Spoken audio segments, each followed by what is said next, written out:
വന്നല്ലോ മാറണം. ചേട്ടൻ ഈ വളി വിടാത്ത കൊക്കിന്റെ വീട് അറിയൂ?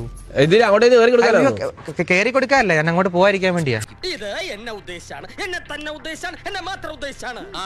Flash back. അപ്പൊ അവിടെ വളി വിടുന്ന സൗണ്ട് വിടുക ഒരു തിയേറ്ററിനകത്ത്, ഒരുത്തൻ തൂറുന്ന സൗണ്ട് വിടുക ഒരു തിയേറ്ററിനകത്ത്, ഇത്രയും ജനങ്ങൾ കണ്ടോണ്ടിരിക്കുക. തൂറാത്തവൻ തൂറുമ്പം തീട്ടം കൊണ്ട് ആറാട്ട്. എന്തുകൂടെ തോള് ചരിച്ചിരിക്കുന്നേ? അയ്യോ, ഞാൻ മര്യാദയ്ക്ക് നിൽക്കുന്നേ, പക്ഷെ അടികൊണ്ട് ഇങ്ങനെ ആയിപ്പോയതാ. അല്ല, എല്ലാരും പറയുന്നത് നമ്മുടെ പടത്തിന്റെ സ്ക്രിപ്റ്റും DOPയും ഡയറക്ഷനും ലൈറ്റ് വർക്കും ഡയലോഗ്സും എഡിറ്റിങ്ങും കളർ ഗ്രേഡിങ്ങും സോങ്ങും ഒക്കെ ഞാൻ തന്നെ ചെയ്തെന്നാ. കണ്ടാലും തോന്നും എല്ലാം കൂടെ ഷോൾഡർ ചെയ്തിട്ട് എന്റെ ഷോൾഡർ ഒന്ന്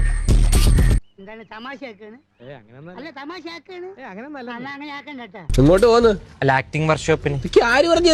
അല്ല, കമന്റ് സെക്ഷനിലൂടെ മമ്മൂട്ടി സാറിനെ മോഹൻലാൽ സാറിനെ ഒക്കെ ആക്ടിങ് പഠിപ്പിക്കുന്നത്. അത്ര വലിയ ബന്ധങ്ങളിലേക്ക് പോണോ ശിവൻകുട്ടി? റേഷൻ കട മറന്ന് മണ്ണെണ്ണ വാങ്ങണോ? എന്തുകൂടെ തിരിച്ചു വരുന്നേ? അല്ല, അവിടെ ഫുള്ള് ഹേറ്റ് ചെയ്യുന്ന ആൾക്കാരാ. അവിടെ നമുക്ക് കുറച്ച് ഇഷ്ടപ്പെടുന്ന ആൾക്കാരുണ്ട്, അങ്ങോട്ട് പോകാൻ സേഫ്.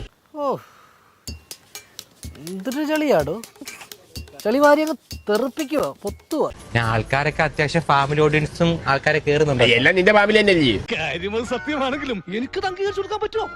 അല്ല, എനിക്ക് 10-15,000 ഫാമിലി മെമ്പേഴ്സ് ഒന്നും ഇല്ല. എന്റെ അമ്മേ, എനിക്ക് ചിരിക്കാൻ വയ്യ.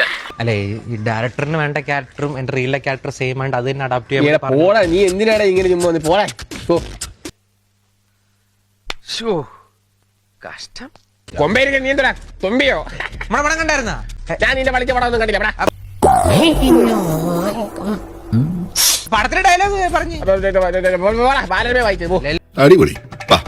ആരെ രക്ഷപ്പെടാൻ സമ്മതിക്കരുത്. പോടാ. തളർത്തിയിട്ട് വേണം, തളർത്തിയിട്ട് കേട്ടോ. തളരരുത് രാമൻകുട്ടി, തളരരുത്. കലാകാരനല്ലാത്തവരെ സമൂഹം അംഗീകരിക്കില്ല.